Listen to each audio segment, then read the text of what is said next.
Hi everyone, welcome back. ನೀವು ನೋಡ್ತಿದ್ದೀರಾ student solution YouTube channel.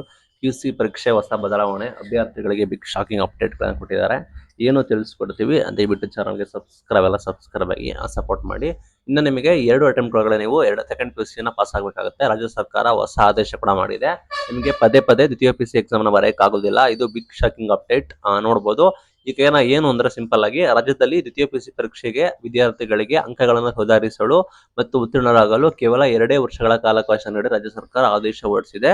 ಅಂದರೆ ಇನ್ಮೇಲೆ ನೀವು ಎಕ್ಸಾಮ್ ನ ಬರೆಯೋರು 2 ಅಟೆಂಪ್ಟ್ ಅಂತಲ್ಲ, 2 ವರ್ಷ ಅಷ್ಟೇ ಟೈಮ್ ಇರುತ್ತೆ.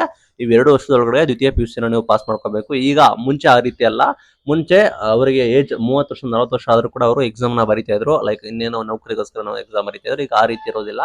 ಇನ್ನ ನೀವೇನಾದ್ರೂ ದ್ವಿತೀಯ PUC ಬರೀಬೇಕಂದ್ರೆ, ಕ್ಲಿಯರ್ ಮಾಡ್ಕೋಬೇಕಂದ್ರೆ 2 ವರ್ಷ ಟೈಮ್ ಇರುತ್ತಂತೆ. 2 ವರ್ಷದೊಳಗಡೆ ನೀವು ದ್ವಿತೀಯ PUC ನೀವು ಕ್ಲಿಯರ್ ಮಾಡಬೇಕು ಅಂತ ಹೇಳಿ ಇಲ್ಲಿ ಆದೇಶ ಹೊರಡಿಸಿದೆ.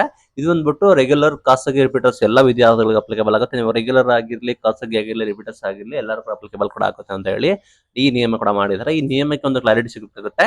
ಈ ನೆಕ್ಸ್ಟ್ ಪರೀಕ್ಷೆ ಬರೆಯೋರು ಅಥವಾ ಎಲ್ಲರಿಗೂ ಅಪ್ಲಿಕೇಬಲ್ ಆಗುತ್ತಾ, ಹಳಬರಿಗೂ ಕೂಡ. ಮತ್ತೆ ಹಳಬರಿಗೆ ಏನಾದ್ರು ಹಳಬರು ಮೀನ್ಸ್ ಯಾರು ಇನ್ನು ಕೂಡ ಪೆಂಡಿಂಗ್ ಇದೆ, ಇನ್ನು ಕೂಡ ರಿಪೀಟರ್ಸ್ ಇದ್ದಾರೆ, ಇನ್ನು ಕೂಡ ರಿಪೀಟರ್ಸ್ ಇದ್ದಾರೆ, ಅವ್ರಿಗೂ ಕೂಡ ಅವಕಾಶ ಕೊಡ್ತಾರ ಅಂತ ಹೇಳಿ ಅದು ಕೂಡ ನಿಮಗೆ ಪೆಂಡಿಂಗ್ ಕೂಡ ಇದೆ.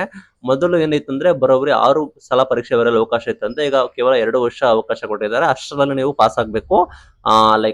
ಅಷ್ಟರಲ್ಲಿ ಪಾಸ್ ಆಗಬೇಕು. ಈಗ ಮುಂಚೆ 6 ಅಟೆಂಪ್ಟ್ ಕೂಡ ಇತ್ತಂತೆ, ಬಟ್ ಈಗ ಆ ರೀತಿ ಇಲ್ಲ. ಇದು ಬಂದ್ಬಿಟ್ಟು ಈ ಡಿಸಿಷನ್ಗೆ ಬಂದ್ಬಿಟ್ಟು ಶಿಕ್ಷಣ ವಲಯದಲ್ಲಿ ಸಾಕಷ್ಟು ಮಿಶ್ರ ಪ್ರತಿಕ್ರಿಯೆ ಕೂಡ ಆಗಿದೆ. ಮಾಡಬೇಕಾ ಮಾಡೋಣ ಅಂತ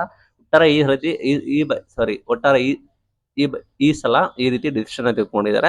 ಇನ್ನು 2 ಅಟೆಂಪ್ಟ್ ಅಲ್ಲಿ 2 ವರ್ಷದಲ್ಲಿ ನೀವು ದ್ವಿತೀಯ PUC ಎಕ್ಸಾಮ್ ನ ಪಾಸ್ ಆಗಬೇಕಾಗತ್ತೆ. Thank you.